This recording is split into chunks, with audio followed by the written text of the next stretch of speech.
Vamos a hablar principalmente de las lesiones pulmonares, tanto focales como difusas, de baja densidad, ¿sí? No es una clase larga, la traté de hacer menos larga todavía, como para que tener en cuenta la hora y el estado mental. Lo bueno es que es una clase transversal, como que no voy a hablar de una patología en especial, sino de muchas y muy poco, y mostrando más que nada imágenes, ¿sí? Clasificaciones, esas cosas no me voy a meter, no creo que sea tan importante a la hora de aprender lo básico y bueno, nada, el resto es ir viéndolo. Bueno, veo que pierde un poquito de calidad la imagen. Espérenme un segundito y la voy a abrir acá por la duda que necesita leer algo.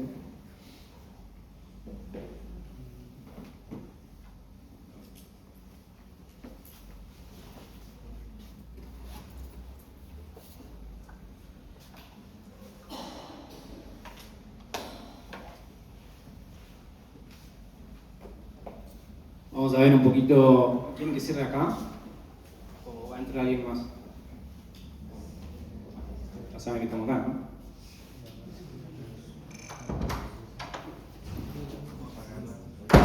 ¿No escuchan nada ahí? Pues el tema del micrófono es como que estar así.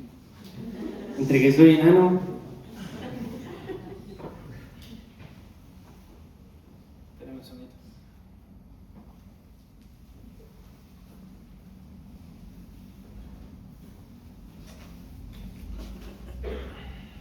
Bueno, entonces vamos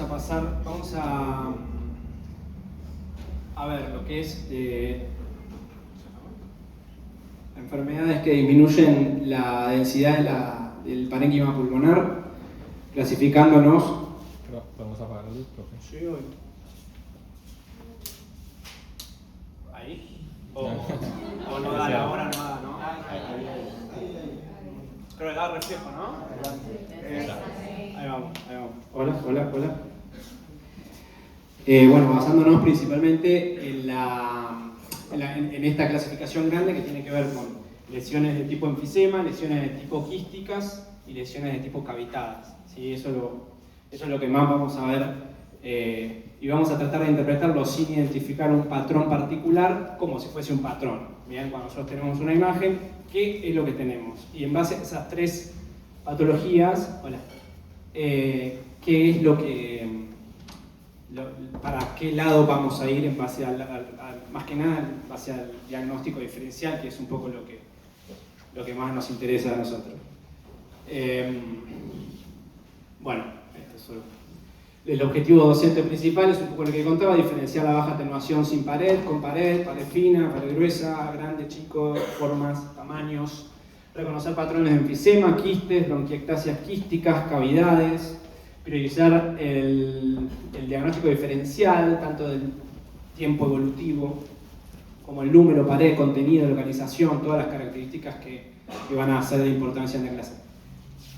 Y después vamos a hablar un poco de situación actual, de las cosas grandes que puedan llegar a ver más frecuentemente, más orientado a hospital público versus privado, que varía un poco la prevalencia, ¿sí? Pero bueno, como para tener en cuenta.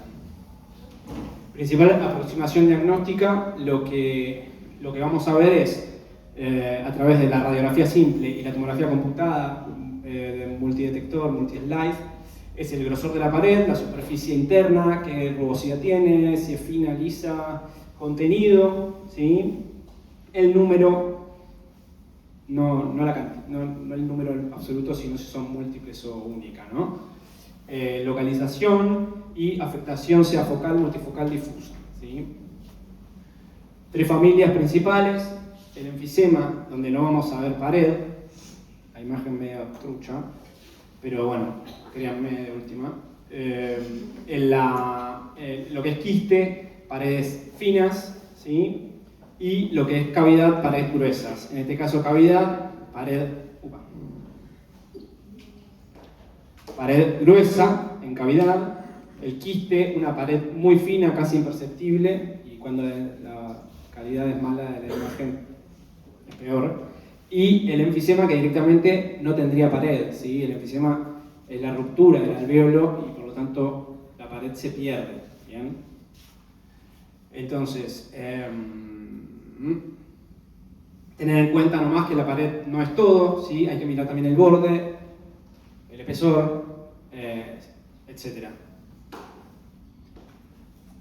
Después, que no todo el agujero que veamos no siempre es cavidad. ¿Bien? Ven acá un poquito mejor la calidad, ven cómo pierde absolutamente todo lo que es pared, tanto en la localización central del campo pulmonar como lateral, ¿sí? En este caso, lo que es una bulla tendría una pared, aunque fina, ¿sí? El quiste tendría una pared, aunque fina, y las bronquiectasias, en el caso de bronquiectasias quísticas, porque ya van a tener su clase de bronquiectasia si es que no la tuvieron hasta ahora, como no voy a explicar todo el origen y evolución de las bronquiectasias, solo decirles que las bronquiectasias quísticas, que son las que vamos a darle un poco de atención ahora, suelen tener las paredes gruesas, pero guarda, no quiere decir que sean cavidades, ¿bien? Hay que ver en más de un corte para dónde van, si tienen distribución lobar, si tienen distribución perivascular, si no, ¿bien? Por siempre buscar pared, continuidad con el bronquio y distribución. ¿Por qué pongo esta imagen? ¿Sí? En esta imagen yo le doy bastante importancia a lo que es la realización del estudio de tórax, que no es simplemente acostar al paciente y que respire hondo y contenga, sino hacer un análisis desde el punto de vista del método en el que lo estudiamos, los diferentes cortes que vamos a necesitar para que un pulmón sea adecuadamente estudiado y para que un pulmón puedan identificarse bien las características de las lesiones que estudiamos, ¿sí? Para el caso, la idea es siempre hacer cortes finos, ¿sí? Pero también hacer cortes gruesos. Es importante lo que se pueda ver en un corte de 5 milímetros, que pueda no verse en un corte de 1 milímetro, ¿no? Porque si una tomografía de alta resolución va a verse más que una tomografía de corte más grueso, ¿sí? Entonces, una de las formas que tenemos de estudiar el tórax, ¿sí? La cavidad, el parénquima pulmonar, es a través de hacer también cortes en inspiración y expiración, ¿sí? Entonces, parte del estudio va a hablar de cortes en inspiración, en lo que nosotros tenemos el alvéolo lleno de aire, ¿sí? Y como está lleno de aire, la densidad del pulmón es baja. Y el corte en expiración, en expiración, en el que el alvéolo pierde ese aire y aumenta la densidad, ¿sí? Sin ser patológico, ¿bien? Porque tenemos que ver que siempre en el contexto de cada paciente está el diagnóstico. Si yo no les muestro nada y les pongo estas dos cosas, ustedes me dicen, diagnóstico en virus merilado, infiltrado, inflamatorio. Es normal, no está mal lo que están diciendo, pero hay que tener en cuenta bien qué es lo que pasa, ¿sí? Porque así como ustedes ven los infiltrados, el tórax en inspiración y en expiración también van a hacer evaluación de los hemidiafragmas, cómo excursionan,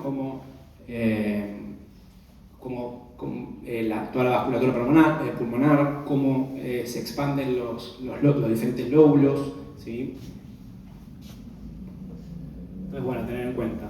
Después al final vamos a ver, acá lo puse un poquito, pero después al final vamos a ver una pequeña aproximación diagnóstica que realmente si esto lo manejan bien no va a hacer falta que estén con el esquema este, ¿bien? Pero bueno, en base a la cantidad de hallazgos y el tiempo de evolución, podemos ver el tipo de patología que puede ser, ¿sí? De nuevo, tener en cuenta pared fina, pared gruesa, focal, multifocal, difuso, agudo, subagudo, paciente, tabaquista, antecedente de TBC, ambiente rural, catéteres, cirugías endovasculares recientes. Ahí tengo un poco de agua.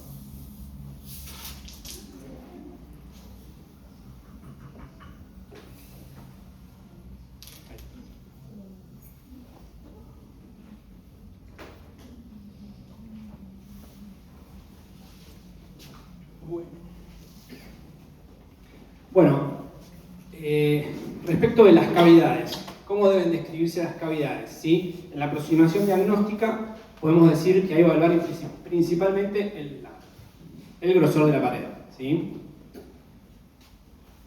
No nos va a distinguir, obviamente, el grosor de la pared de qué causa infecciosa es. Sí podemos hablar un poco de prevalencia y entender un poco más o menos para dónde vamos. Pero el grosor de la pared no nos va a mover mucho. Sí nos puede dar una diferencia entre benignidad y malignidad. Cuando vemos una cavidad única con una pared de 10 milímetros en un paciente, en el contexto de un enfisema centrolobulillar, bueno, evidentemente ahí podemos hablar de que tiene un porcentaje de malignidad claramente pretest. ¿Bien? Pero en general no lo van a hacer. También puede ser una cavidad en una TBC y tampoco nos vamos a jugar. En este caso es una pared fina, por ejemplo, de un paciente con un emboloséptico, antecedente de algo relacionado a endovascular. Una pared gruesa, en este caso, ya con algún compromiso, además de la cavidad, ¿no? Estamos hablando de un compromiso intersticial periférico, un nivel, digamos, hay algo más que nos ayuda a saber si esto es malo o bueno. La presencia de nivel aire líquido, en el caso de que sea simplemente por aire o por una fístula, o que esté fistulizado a través de que esté fistulizado con un bronquio grande, y ese bronquio grande le otorgue aire, entonces genere un nivel, y ese nivel tenga el líquido que sea sangre, detritus, inflamatorio, lo que sea. Después la superficie interna de la cavidad puede ser lisa o puede ser rugosa, puede presentar alguna imagen nodular, ¿sí? Dependiente de alguna pared, de algún segmento. Obviamente que si tenemos líquido no vamos a ver si hay algo creciendo endoluminar por acá abajo, pero bueno, tener en cuenta siempre eso. El contenido, aire, nivel hidroaéreo, coágulo, un posible micetoma relacionado a enfermedades fúngicas, ¿sí? Y número de distribución única, múltiple, periférica, apical, que sea. Y después patología asociada, como que en árbol en brote, habla bien de que hay un compromiso de la pequeña vía aérea, ¿sí? Y ese compromiso de la pequeña vía aérea tiene más que ver con algún tipo de mycobacteria, alguna patología de la pequeña vía aérea, ¿sí? Lesiones quísticas versus lesiones cavitadas, perdón. Diagnóstico diferencial va a ser bien esquemático. Puede ser esquemático sin ustedes escribir de más, digamos, ¿no? Teniendo en cuenta lesiones quísticas congénitas, malformación de la memoria quística, eso viene de pediatría, que lo verán en la clase oportuna, bullas, o bulas, neumatocele, quistes traumáticos, y las cavitadas desde etiologías neoplásicas hasta fibrosis, etiologías infecciosas, TEP y sus consecuencias como un infarto pulmonar, etiología inmunológica como pueden ser nódulos reumatoides, granulomatosis de Wegener, bronquiectasias que en realidad no sean cavidades pero que parezcan cavidades o que tengan algún tipo de infección adentro, y lesiones congénitas, ¿sí? Para describir un poco de infecciones, enfisemas y bullas, ten en cuenta que es baja atenuación, sin pared, ¿sí? Existe un tipo de procesamiento que no sé si algunos lo conocerán, supongo que sí, que es ¿cómo se llama? La máxima intensidad de proyección y la mínima intensidad del MIP y el MINIP, que lo utilizamos un poco para ver.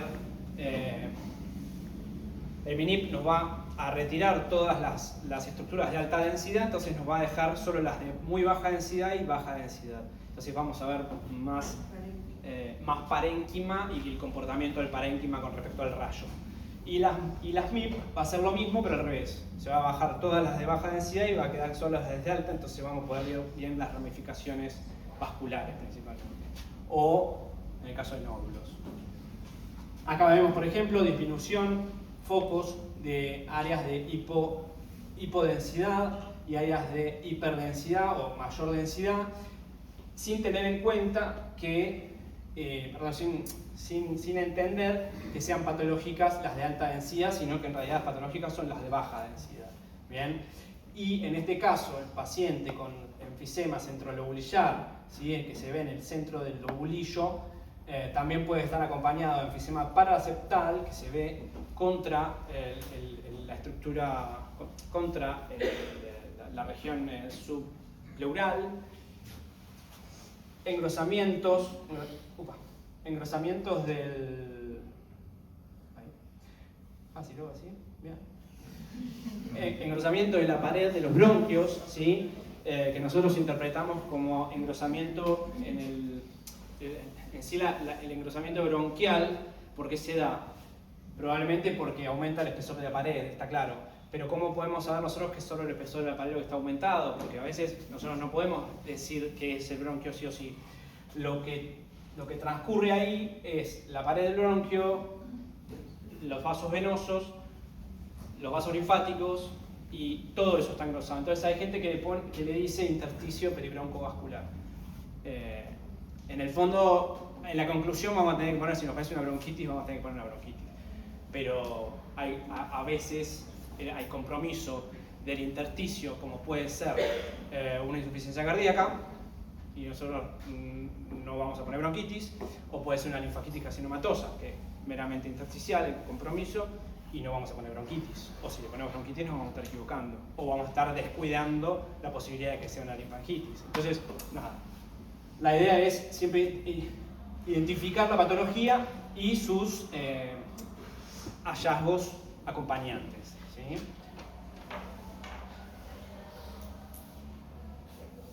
Adelante.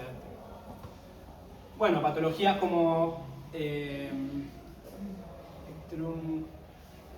una imagen quística sobreinfectada en un paciente en el que, obviamente, con la retracción de la imagen quística se genera acá un atrapamiento aéreo, entonces baja la densidad del parénquima, compromete el intersticio adyacente, la imagen quística va a tener un nivel hidroaéreo, ya que tiene detritus celulares, líquido inflamatorio, y bueno, ver de ese tema en el caso de radiología de tórax de perfil,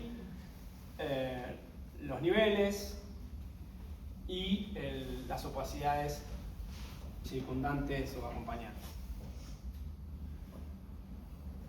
Bueno, respecto de los quistes pulmonares, que van a tener pared fina y contornos bien definidos, ¿sí?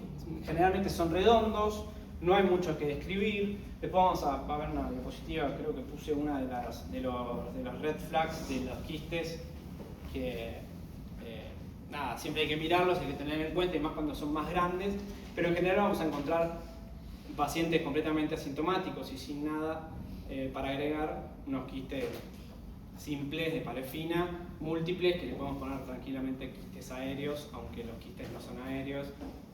Bueno, esa pelea sigue todavía vigente. Así que principalmente tomar medida. Si le ponemos quiste aéreo, estamos diciendo que es un quiste aéreo, no hace falta quiste aéreo de paredes finas, y bien, en general con eso ya sirve.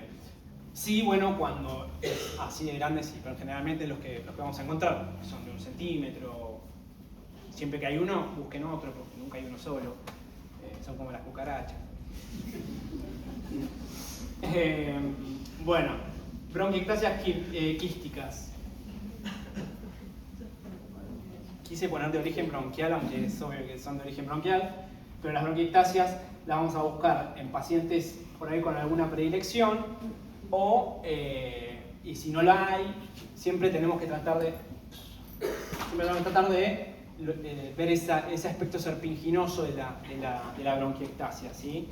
Porque es después lo que nos va a dar la pauta, primero de que son todas bronquiectasias, que no haya ninguna imagen, que sea una imagen cavitada, y que las bronquiectasias no estén ocupadas, ¿sí? Hay que explorarlas de arriba abajo y de abajo para arriba. Es muy importante tener en cuenta cuando las bronquiectasias están ocupadas, porque por ahí una sintomatología que le parece al médico una neumonía, puede ser tranquilamente una bronquiectasia ocupada. A ver qué puse acá.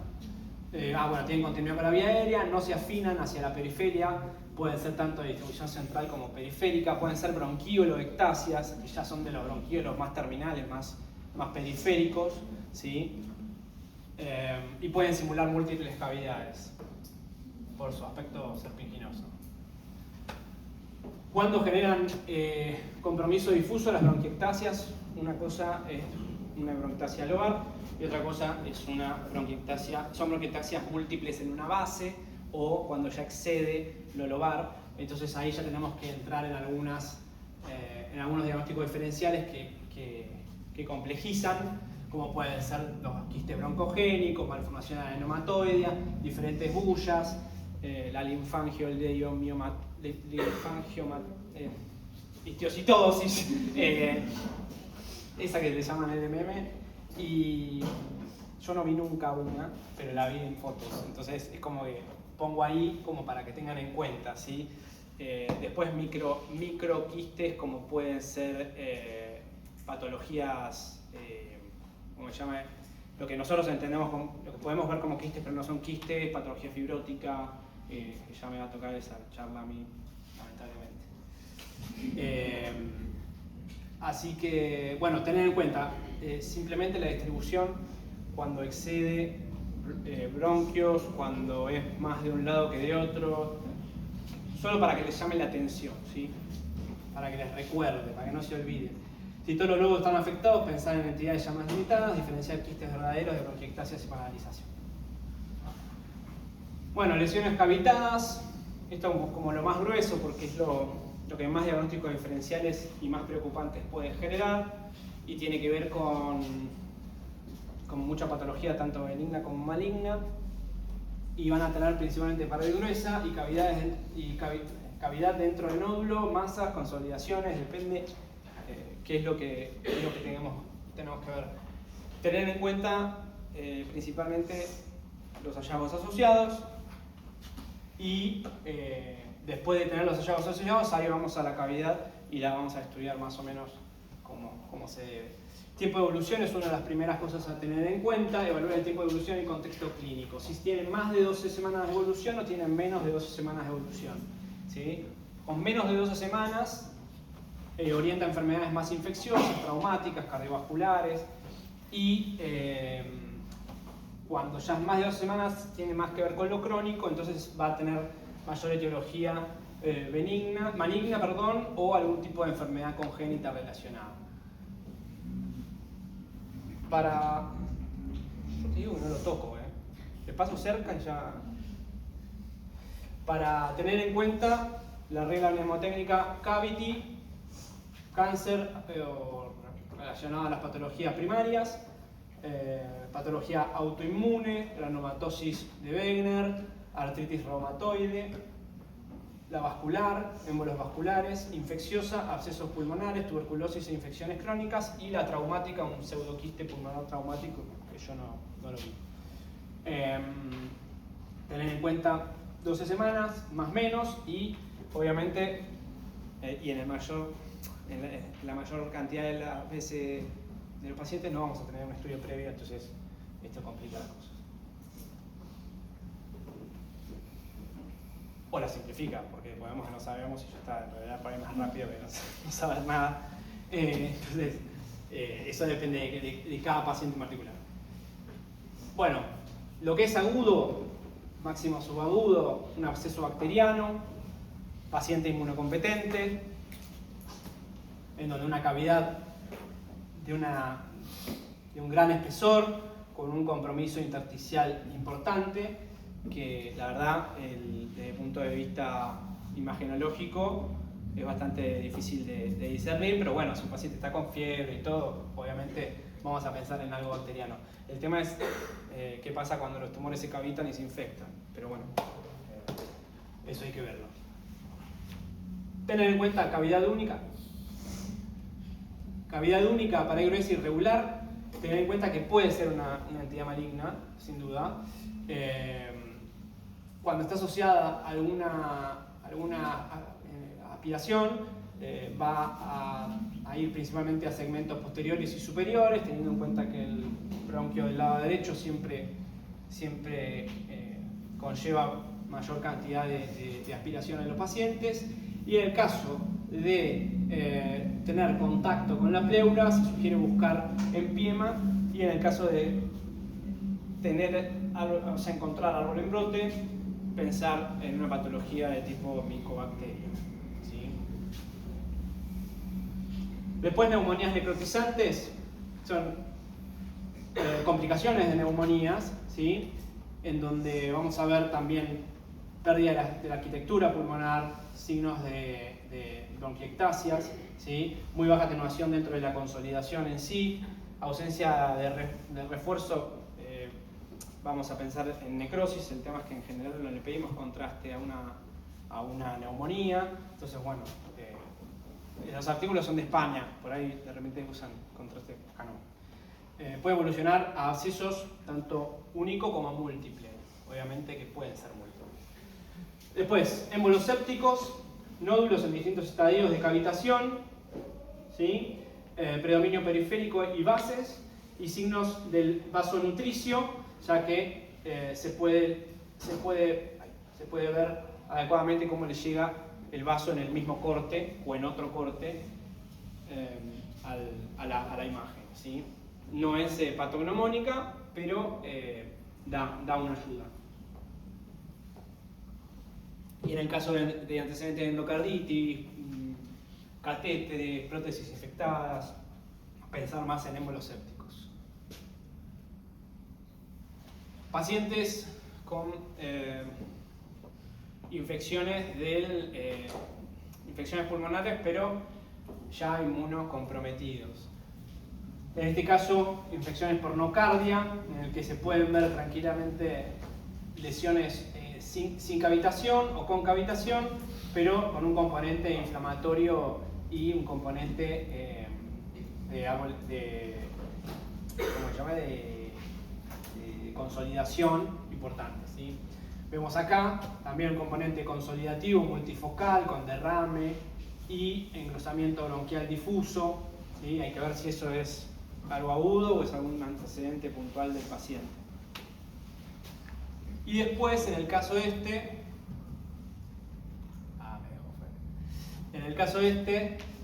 tener en cuenta un paciente que tiene una patología sugestiva, paciente joven igual era este, a ver, si paciente joven con fiebre, tos, expectoración, no vamos a pensar que es un CA, sino que vamos a pensar en algo infeccioso, en el que se ve un absceso pulmonar en ápice izquierdo y que post tratamiento podemos ver una disminución marcada del infiltrado y de la cavidad.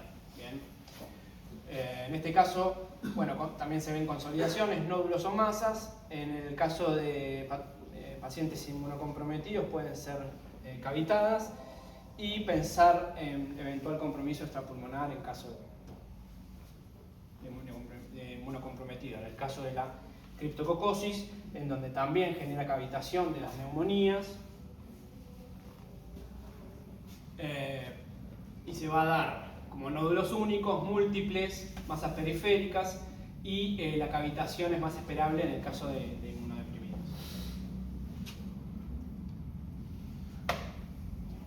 Tener en cuenta, esta sí, si bien no es tan frecuente en el medio privado, en el medio público probablemente sí, la presencia de una cavitación con una bola fúngica en el interior, un micetoma, nos habla de un signo de masa intracavitaria con un aspecto de semiluna aérea, esa imagen suele estar relacionada a infecciones fúngicas. Entonces la podemos llegar a encontrar en este tipo de infecciones, ¿sí? Se va a movilizar con el decúbito porque esto es un detritus celular del mismo hongo y suele asentarse en, por ejemplo, secuelas de tuberculosis, ¿sí? Secuelas cavitadas de tuberculosis, una patología que rompe la estructura del parénquima pulmonar, todo lo transforma en una cavidad aérea, digamos, y en esa cavidad aérea después pueden localizarse algunos otros bichos que van a poner su granito de arena ahí. Suele asentarse, bueno, esto sí, y una de las clínicas es la hemoptisis, pero no es tan clara.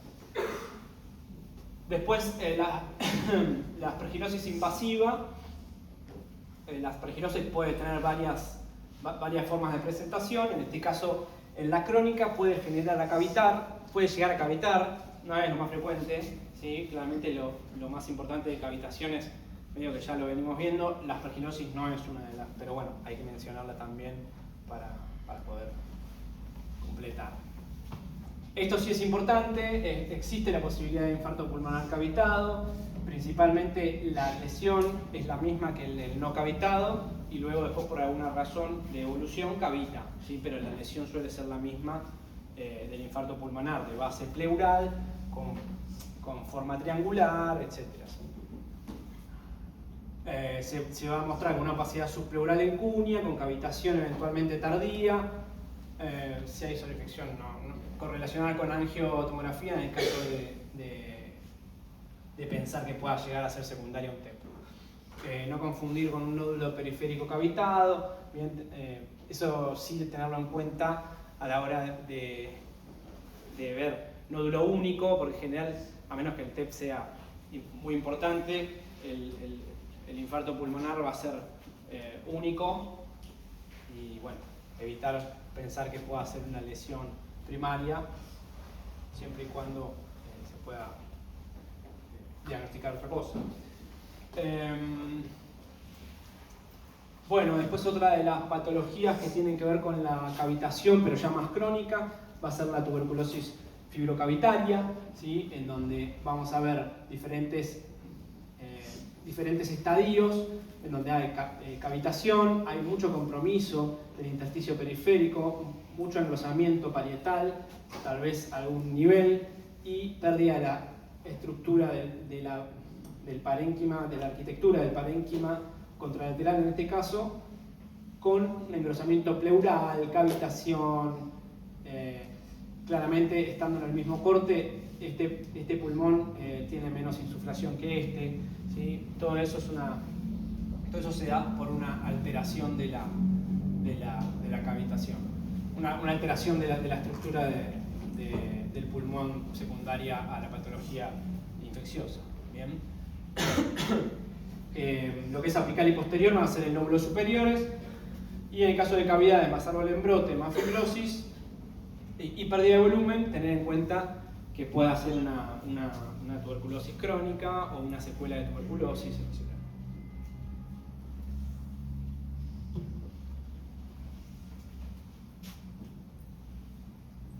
Otras micobacterias no tuberculosas, atípicas, pueden generar la misma cavidad, también con un engrosamiento parietal, compromiso intersticial, periférico, otras cavidades en otros estadios evolutivos, engrosamiento bronquial, focos en árbol en brote, de compromiso de impactación, ya sea mucosa o inflamatoria, en la pequeña vía aérea, ¿sí? Que es donde va a atacar principalmente la TBC. Cavitario también parecido a tuberculosis, menos árbol en brote que la TBC, y nodular bronquiectásico va a haber principalmente en lo que es lóbulos medios y língula, bien en la parte anterior. Y siempre integrar microbiología y la repetición de los cultivos, que eso no va a depender de nosotros.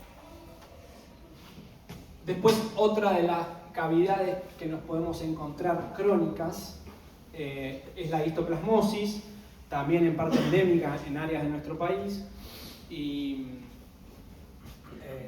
vamos a ver la cavidad determinada con áreas cálcicas en tratamiento. Y esta, teniendo en cuenta para comparar la histoplasmosis subaguda o aguda, en la que no está necesariamente cavitada y se acompaña de adenomegalias mediastinales, ¿sí? Tener en cuenta, puse esta, ya que mirá que flor de nódulo, ¿sí? Mirá que flor de masa y mirá que flor de adenomegalias. Es como que también a partir de esta clase vamos a tener en cuenta cuando veamos patología primaria que no nos estemos comiendo nada, por lo menos eso espero. Y después, de este lado, es el control post-tratamiento de una cavidad, ¿sí? Asociada a histoplasmosis, en donde el tracto fibrótico, secuelar, retráctil, como le quieran llamar, va a generar retracción de la pleura, atelectasia laminar, probablemente alguna bronquiectasia periférica debido al tironeamiento de la estructura, ¿sí? Bueno, en el caso de neoplasias, neoplasia primaria cavitada, ¿sí? Suele tener pared gruesa, irregular, imágenes nodulares en el interior o configuración nodular, bordes bien espiculados, cola pleural. Tiene más que ver la cola pleural con lo que es la linfangitis carcinomatosa, el compromiso intersticial que lleva a la serosa, y nivel hidroaéreo, en el que si tiene nivel hidroaéreo no excluye tumor, ni tampoco lo incluye, ni excluye otra cosa, digamos. También puede ser que en el caso, por ejemplo, de esta masa, después de un tratamiento, quede un tumor retraído y en sectores cavitados, ¿sí? por la destrucción del parénquima en relación a los cambios seculares, ¿no? En el caso de metástasis cavitadas pueden ser tranquilamente lesiones en diferentes estadios evolutivos, de diferentes características, sin agregar demasiado. Esta no tiene mucha pinta de una metástasis cavitada, sí esta, ¿sí? Sí estas, pero también pueden coexistir en el mismo pulmón, digamos, ¿no?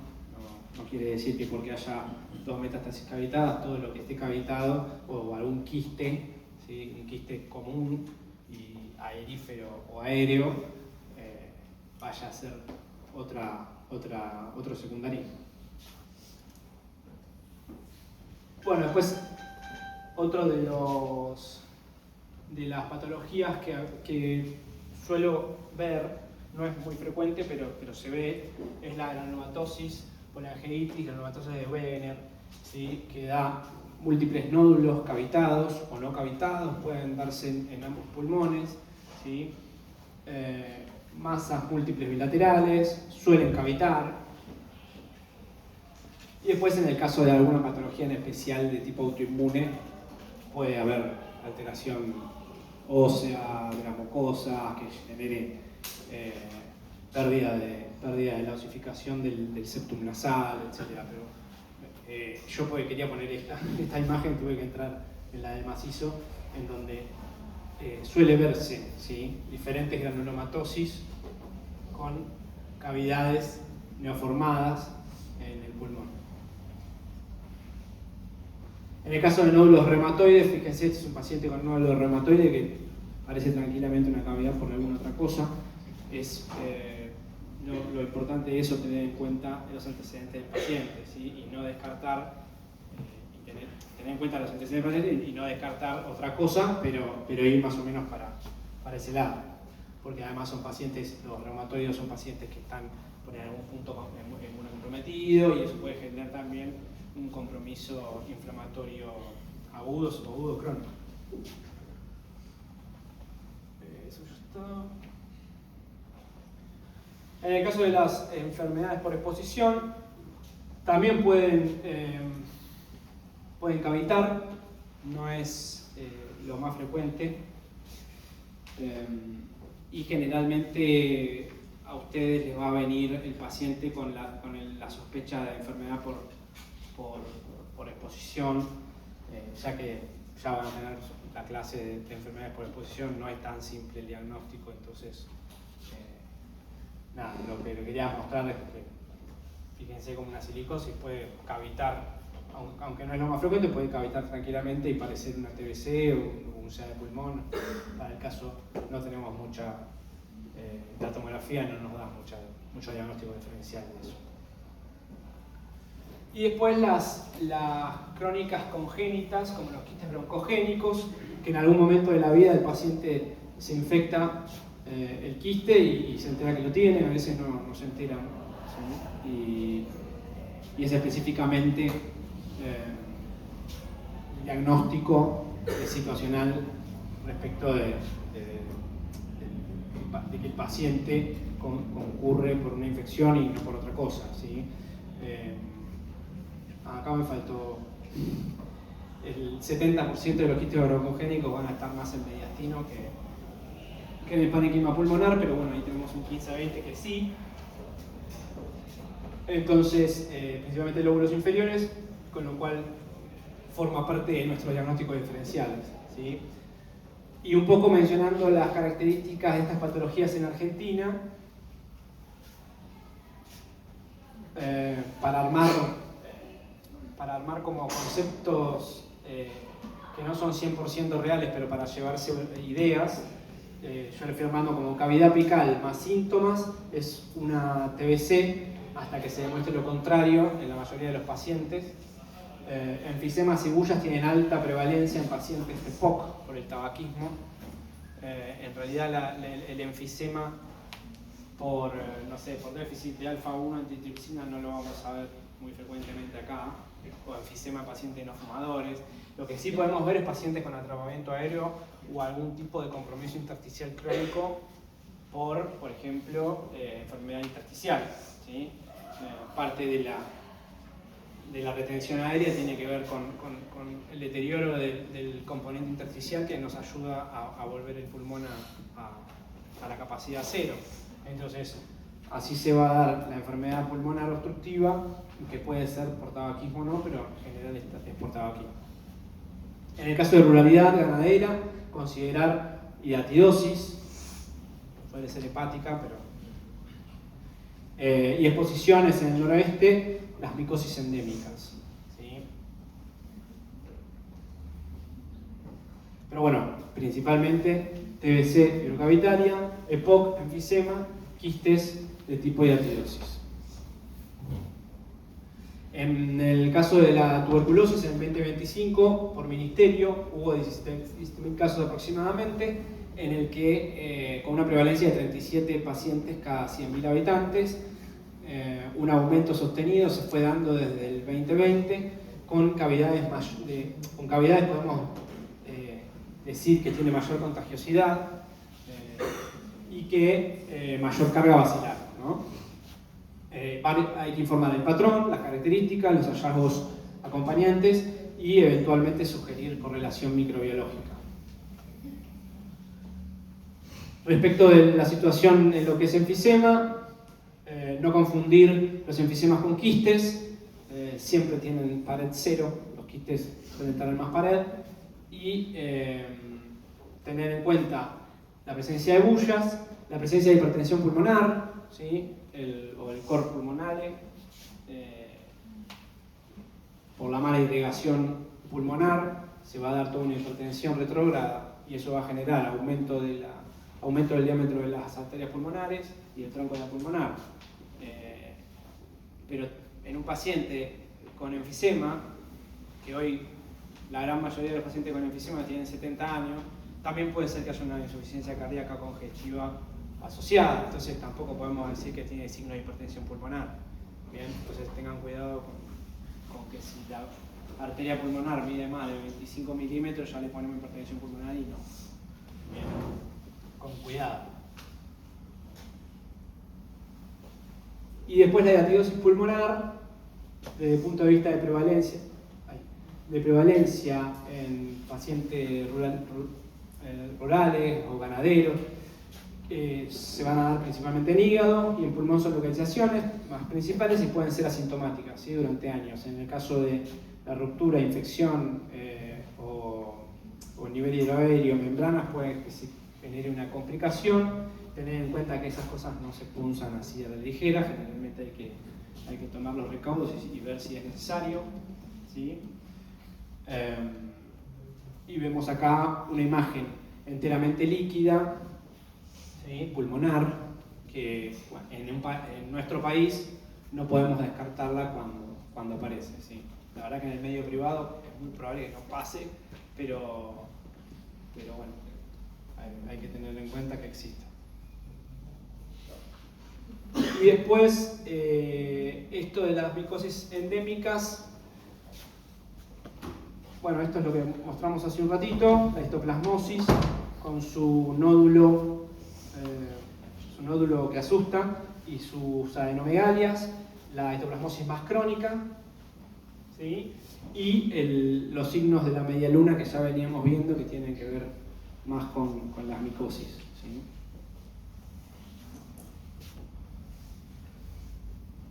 Así, a modo de atajo clínico radiológico argentino, cavidad apical más árbol en brote, infiltrar árbol en brote, pensar en TBC, nódulos periféricos cavitados, más alguna fiebre, algún antecedente quirúrgico endovascular, pensar en émbolos sépticos, cavidad solitaria irregular en paciente fumador, pensar en primario, quiste grande, rural, más membranas, nivel y datidosis, cavidad en secuela de TBC EPOC, tener en cuenta si existe bola fúngica, pensar en una enfermedad por hongos, en este caso aspergiloma. Este es un cuadrito de las lesiones de diagnóstico diferencial que me parecieron más acertadas, aunque bueno, va a haber que agarrar las más frecuentes, ¿no? Obviamente el neumocitis girovesi no va a aparecer en pacientes comunes caminando por la calle, generalmente tiene son selectivos, ¿sí? La silicosis no se va a dar en cualquier paciente, ¿bien? Pero bueno, ahí están todos como para tener en cuenta. ¿Cómo informar, cómo mencionar estos hallazgos en el informe habitual del día a día? Después uno se va armando su propia forma, pero grosor de la pared, cosas que no pueden faltar de una cavidad, digamos, o de un quiste o de una imagen. Grosor de la pared, superficie interna, si va orientado a maligno o benigno, pero no tenemos que poner benigno o maligno. Tenemos que poner si es regular o lisa o si es irregular y nodular. Material intracavitario que tiene, si existe, no sé, un coágulo, bola fúngica, si tiene nivel, el nivel que densidad tiene, cavidades pulmonares únicas o múltiples, la localización, en el caso periférico, pensar en lóbulos sépticos, tuberculosis, en el caso de apicales, segmentos posteriores, más abscesos o neumopatías de tipo aspirativo, y los hallazgos asociados que les contaba un poco al principio, ¿sí? Esto está escrito nomás asociado al que dije. ¿Cuáles son las red flags para comunicar en el caso de cavidades pulmonares? Cuando sospechamos un TEP o algún infarto cavitado o infectado, pero acá lo complicado es el TEP. La sospecha de tuberculosis activa, bacilífera, con compromiso inflamatorio, árbol en brote, ¿bien? Émbolos sépticos en paciente con los antecedentes estos, y cavidad con hemoptisis más micetoma o hidatidiosis complicada o signos de ruptura de algún quiste hidatídico. Y las banderas rojas de las lesiones quísticas van a tener que ver más con el crecimiento endoluminal o exoluminal de las imágenes, ¿sí? Cuando la pared de una imagen quística pasa a tener más de 2 milímetros, la aparición de nódulos o imágenes quísticas preexistentes, estas lesiones están asociadas aproximadamente a un número no estadísticamente significativo, pero a un número de tumores de células no escamosas. Respecto de lo que es el diagrama para pensar cuando tenemos lesiones, después lo miran tranqui, pero tiene que ver con si tiene cavidad o no tiene cavidad, si es una cavidad real, digamos, describir las características radiológicas. Acá no me refiero a cavidad real, sino es una bronquiectasia, ponele. Describir las características radiológicas de la cavidad, pared, superficie, cavity, lo que hablamos hace un ratito. El tiempo de evolución, más o menos 12 semanas. Y si en menos de 12 semanas, pensar agudo, subagudo, todas las infecciones agudas, y otro tipo, como pueden ser traumatismos o lesiones vasculares o cardiovasculares. Y después, lo que es crónico, pensar en infecciones crónicas, infecciones malignas, infecciones autoinmunes o infecciones congénitas que estábamos descubriendo en ese mismo momento del paciente. Y como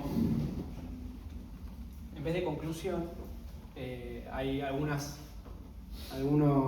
frases que está bueno que se las queden y que las tengan en cuenta, porque no va a ser una pregunta multiple choice esto. A tener en cuenta, si no hay pared, probablemente no es cavidad, ¿bien? Si una pared fina no excluye patología, pero nos va a cambiar un poquito la localización dentro del esquema. Cavidad solitaria irregular en fumador, podemos pensar en un primario, podemos sugerir un primario, podemos enfocar para un primario. No quiere decir que le pongamos carcinoma ecogénico en el diagnóstico. ¿Bien? Cavidades múltiples periféricas.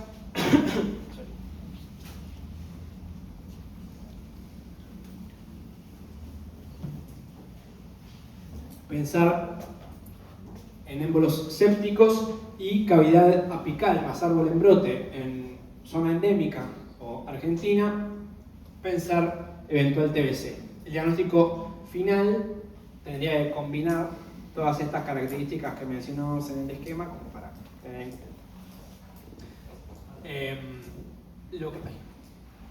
Lo que tenemos en cuenta de esta patología, de la clase en general, es que, como les decía, esta clase es transversal, ¿sí? Esta clase vimos 37 patologías distintas solo para poder mostrar las características de las cavidades y las características en cada una de las patologías. No quiere decir que todas las que mencionamos van a presentarse con cavidad como patología, como signo único, ¿sí? Pero mi idea es más o menos que tengan en cuenta este tipo ¿cómo se llama? De ideas para que en un informe que se encuentren con estas situaciones puedan eventualmente describirlo adecuadamente, ¿sí? Que yo me ponga ahora a aplicarles tuberculosis y va a ser complejo, van a tener una clase de eso y me parece que no hace mucho al coso. ¿Hay alguna pregunta?